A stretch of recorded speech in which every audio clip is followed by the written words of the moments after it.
is Janet Diane Moya Swerdlow, and I'm here doing the news solo because, as you probably already know, or you should know, Stewart is in London. And of course, after London, if you've missed him there, he's heading for Karpacz, Poland. So that's next on his European list. Anyway, on with the news. So our big headline story here in the US happens to be, of course, the two reporters that were killed online, supposedly. Now, as with everything else, there is a lot of controversy about what happened, and it does not appear to be going away, even in mainstream news. People who normally are not interested in anything conspiracy are writing all over everywhere about, was this a true killing? Now, I want to go over a couple of things with you. First of all, I want you to think about what happened. That here is this huge person, about 6'2", going down a little tiny walkway. I call it tiny for a 6'2" person who's rather large. He is, the wooden walkway is with planks and about 4 feet wide according to the video that was shown. And anybody walking on wooden planks, it's going to squeak and make noise, but yet no one turned and looked. So that's one issue that people keep bringing up. And another issue is, how did he film what he was doing? If he was right-handed and the gun was held in the right hand, where was the camera? So lots of mystery going on here. Now, we saw the reporter being hit supposedly with the gun, but we did not see any blood. People are saying that all over the place. Of course, it could have been adrenaline. We don't know, so there are lots of possibilities one way or the other. And I was thinking this morning as I was putting this story together, I was thinking, how come we didn't see an ambulance come and take bodies away? Because we usually always see that during some kind of tragedy. We see the ambulances coming, we see all kinds of things happening, but we didn't see any of that, nor did we see the woman who was supposedly transported in for back surgery, the lady that was being interviewing. So even though this huge person was walking on wooden planks and pointing a gun well before he fired, nobody saw him, nobody seemed to be aware of his presence, nobody seemed to think that was out of the ordinary. So I personally questioned that. Then, after the so-called killings happened, before the police started tracking him down, he supposedly had time to post the video on Twitter and Facebook and fax a 23-page suicide note to the news station. Now, it takes a bit of time to fax 23 pages. So he was doing that, and then later on it says that apparently he went to an airport where he got a rental car. He was apparently found about 3 hours drive northeast of where the shooting occurred, and this happened approximately 5 hours later. So there are lots of inconsistencies, or at least things that I would question. And of course, the father of the woman who was supposedly shot is now speaking out against gun control. So, this is what we should expect. And I also wanted to be sure to mention that, if I didn't in the beginning, that he's blaming the Charleston, South Carolina, and of course that's our link going back to the Civil War, which they're trying to recreate, which Stewart and I have been talking to you about for quite some time now. But anyway, going back to the gun control, which I had expected, what was interesting to me was when I was in the South this past summer, I was speaking to actually a woman who has a concealed weapons permit, and she was telling me that no, they're not telling you to give up your guns, but she said that it's actually getting very difficult to get bullets. So she said, that's great if you all have guns, but she said to buy bullets is something else. So I thought that was interesting. That obviously is a form of gun control, because unless you're going to use your gun as a baseball bat, you're going to need some bullets for them. So watch that as well. Anyway, lots of questions about this story, lots of things to observe, and at this point I'm going to tell you, you're going to have to make up your own mind. But I also want to remind you that I've been telling you that if they can't control your mind, then they try to confuse you. Well, in my opinion, that point of confusion is really being heightened, because you can't tell what's real and what's not real.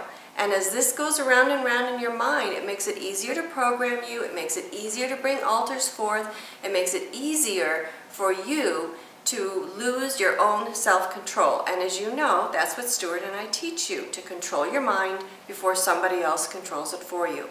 So you definitely need to do your hyperspace oversoul work, And remember, we do have our January class, which I'll remind you about a little bit later, where you can go in and do some more inner work.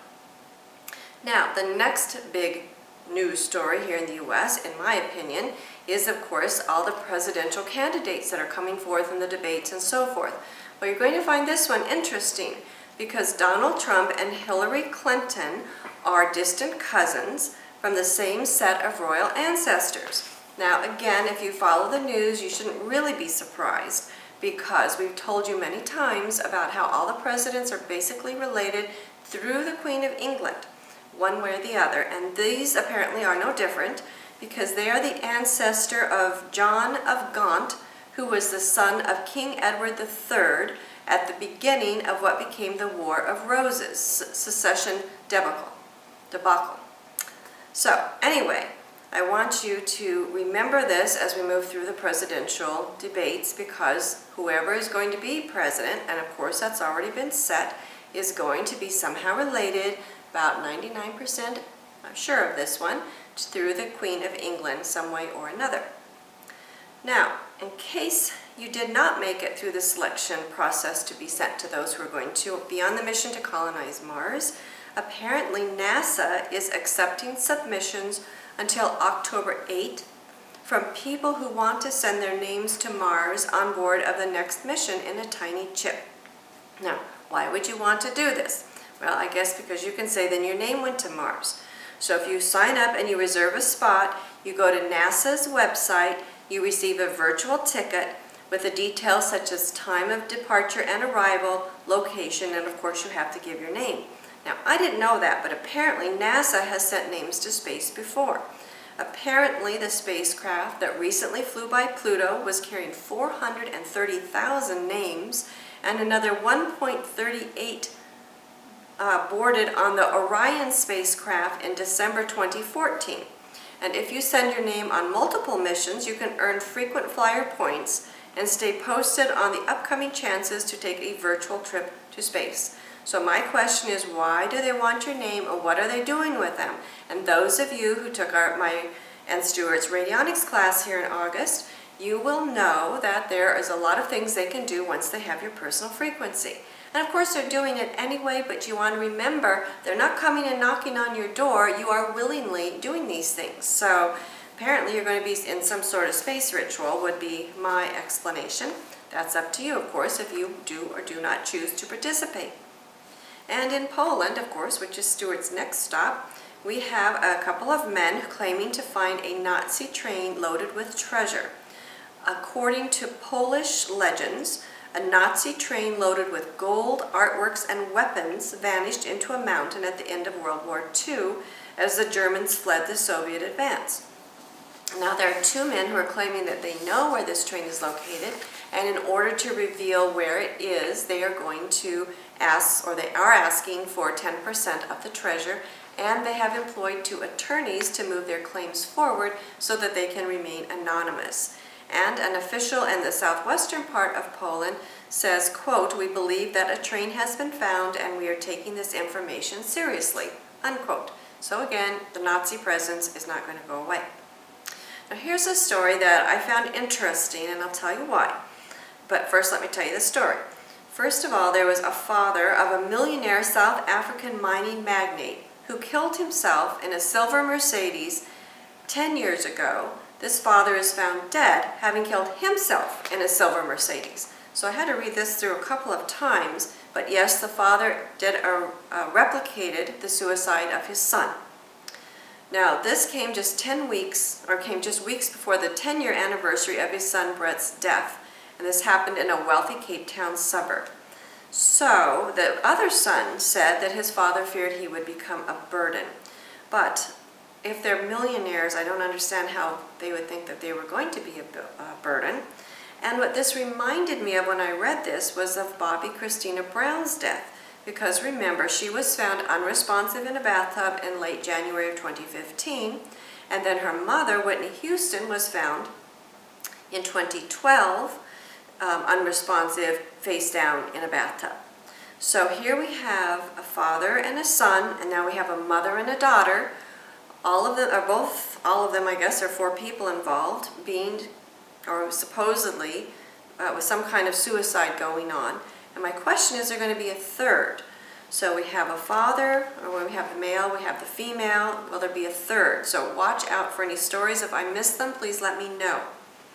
And in Seattle, there was a late August storm, apparently unusually powerful for early August, according to meteorologists. And that killed 2 people and sent over almost 500,000 people losing their electricity over the weekend. So again, things are happening around Seattle. Let's watch to see what else happens around Seattle, because in my opinion, it most likely was ELF induced or enhanced, or both. And my last story for today has to do about a woman claiming to be from a parallel universe. Now there's quite a bit in this story, so I'm going to take a little bit of time to go over this because I think it's very interesting. But this is about a 41-year-old, well-educated professional in Spain who one morning opened her eyes and believed that she was in a parallel universe. And she didn't know what was going on. She said her home was the same but not the same. Her workplace was the same but the people were different. Her relationships had changed, the sheet on her beds were different, and apparently she went to the hospital and had her blood checked and all that checked out okay. And she went to a psychologist and they told her, well, maybe she was just under stress. But what I wanted to tell you about was that this kind of experience can be a result of programming where you don't come back all the way and you're kind of stuck between alters. So part of you, let's say, changed the bed and put on different sheets, and the other part of you doesn't remember it. Or part of you has one relationship but doesn't quite remember another. So programming gone awry can lead you to have this type of experience and memories. So I'm not saying that she's not from a parallel universe, but let's take a look at all the possible scenarios if we can. Then in this same news article, it talks about a man in the 1990s who went to Tokyo, Japan. He apparently arrived on a flight with a passport from a non-existent country.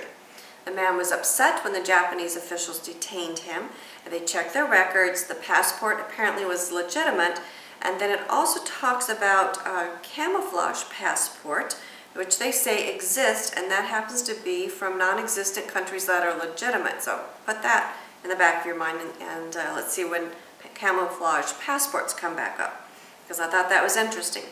Anyway, this passport was real. It had customs official stamps on various pages, including stamps by Japanese custom officials from previous visits. The man was well-traveled, he was Caucasian. He said the country was in Europe and it had existed for 1,000 years. He carried legal currency from several European countries. He had an international driver's license and he spoke several languages.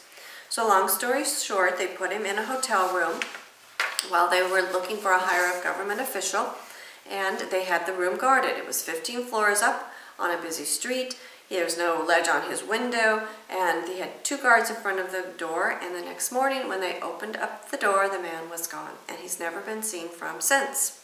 So think about that one.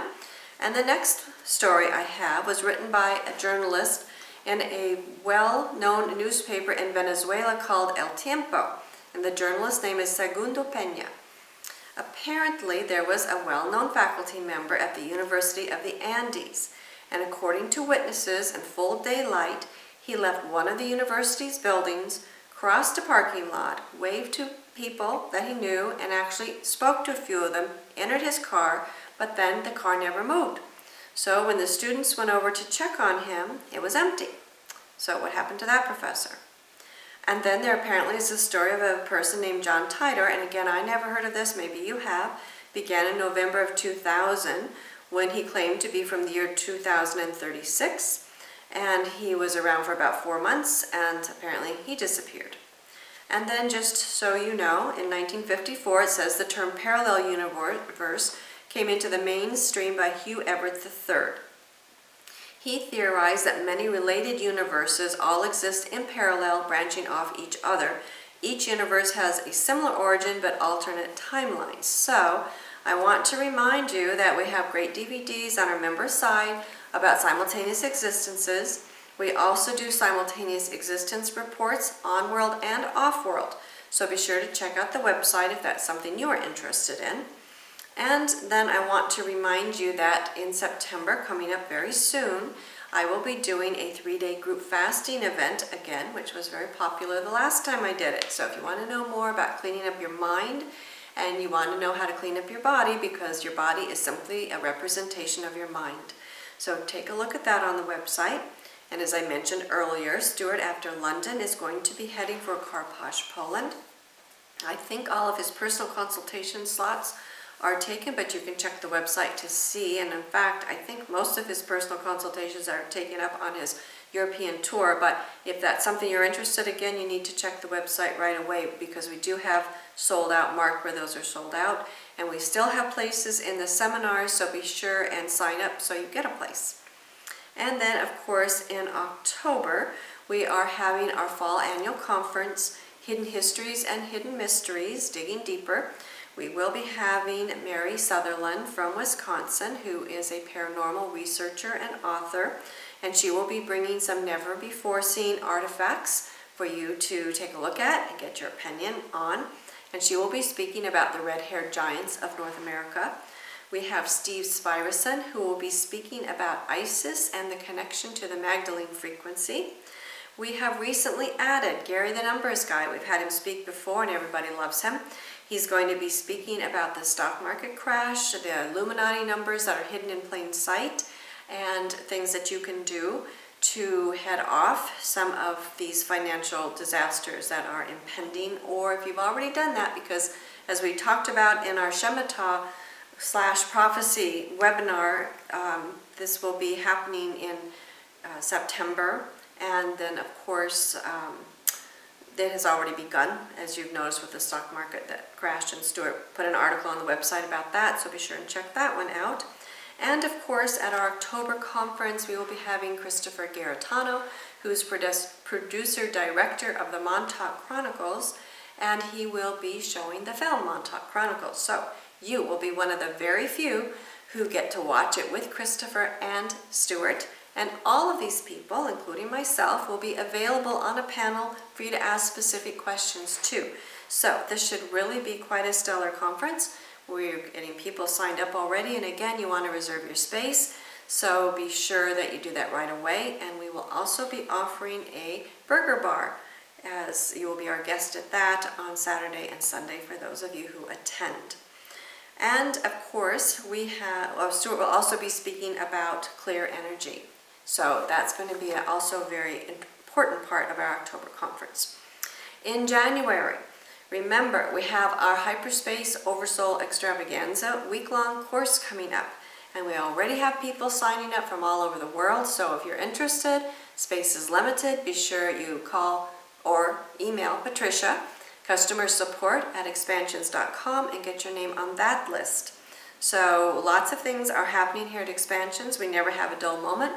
We are all over the world, so there's no reason for you not to be able to participate in something that interests you, so that you too can learn hyperspace oversoul techniques, keep yourself safe and happy during these turbulent times, because just because it's happening does not mean you have to participate in it.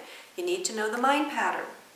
And you need to be able to know deep within yourself your own mind patterns. So you're not triggered, you don't allow the programming to come in, you learn how to deprogram yourself, you learn safety techniques. We have the whole meal deal for you right here, expansions.com. Thank you for joining me. Until next week, bye-bye now.